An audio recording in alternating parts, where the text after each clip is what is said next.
Bem, pessoal, Freud, Jung, na primeira década do século XX, tempos épicos da psicanálise, a psicanálise começa a sair do seu gueto vienense, principalmente pelas mãos e pela coragem de Jung, que impulsiona para outros países, Zurique e outros países da Europa, e em 1909, também porque não dizer numa épica viagem aos Estados Unidos, na Universidade Clark, onde ele e Freud foram convidados, e Ferenczi vai junto, Sandor Ferenczi, um brilhante clínico, vai junto também para uma viagem para a apresentação da psicanálise no Além Atlântico, no Novo Mundo. Jung, antes dessa viagem, fala da psicanálise em vários centros europeus, em vários países, e, portanto, vejo que é uma pessoa de fundamental importância para que a psicanálise saia do gueto vienense, na boca de alguém profundamente culto e estudioso e corajoso de encampar essa ideia, além de ter toda uma bagagem institucional, asilar, que vinha do seu trabalho junto ao Hospital Burgosli, na Suíça. Então ocorre que Jung teve um papel fundamental nisso, e também o papel que Freud buscava de dar um estatuto e um respeito à psicanálise enquanto ciência, e que não pesasse sobre ela o discurso de uma ciência judaica, que obviamente é uma contradição em termos. De forma que Jung teve esse papel fundamental. E vão ter um trabalho gigantesco entre eles lá até 1913, quando da separação de Jung, e que, adiantei em outro momento, o próprio luto pela separação com Jung vai fazer Freud rever questões que, no debate com Jung, que ele questionava na teoria psicanalítica, o que ensejou a separação, Freud reformula e vai dar início a uma série de textos fundamentais a partir da separação de Jung, a história do movimento psicanalítico, um ano depois da separação, em 1914, Introdução ao Narcisismo, texto central nessa virada teórica, que vai dar ensejo à chamada segunda tópica, a criação da segunda tópica, que culmina ali com além do princípio do prazer em 1920, mas com outros grandes textos posteriores,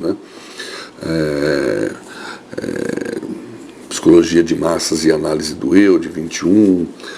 o Ego e o Id, de 1923, e em 1923, Inibições, Sintomas e Angústia, onde Freud dá uma virada de 180 graus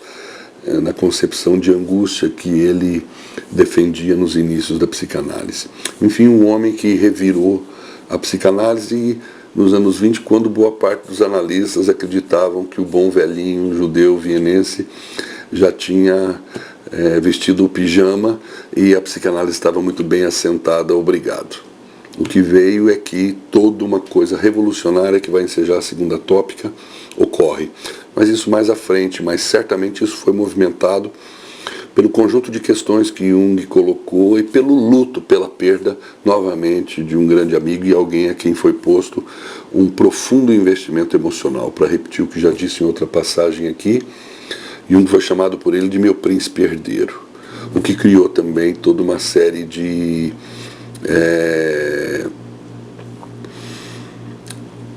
ciúmes, pequenas hostilidades e muitas reservas dos parceiros médicos de Freud, que estavam com Freud há mais tempo. E acredito que muito disso se refletiu ao longo do tempo no movimento psicanalítico, porque Jung foi sendo esquecido na sua importância nesse momento épico da psicanálise. Foi visto quase como um inimigo a ser combatido, ou um herege, ou um mero louco, e foi posto sobre ele toda uma pecha que me parece imerecida. E acho que muito disso veio de que Jung ocupou um papel, vamos chamar assim, no coração do fundador, que desagradou a muitos na época. Jung, nessa época, também pegou grandes textos. Para citar logo um grande texto, logo depois da interpretação dos sonhos, que Jung já estava se correspondendo para o Freud, mas ainda não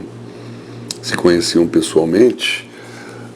foi um livro do mesmo estatuto teórico que a interpretação dos sonhos, que é os 3 ensaios sobre a teoria sexual de 1905.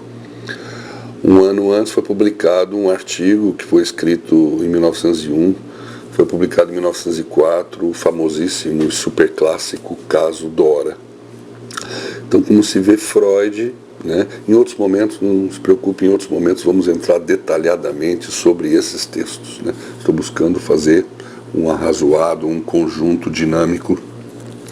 de como a psicanálise vai se pondo aí no movimento, seus movimentos e a cronologia, né?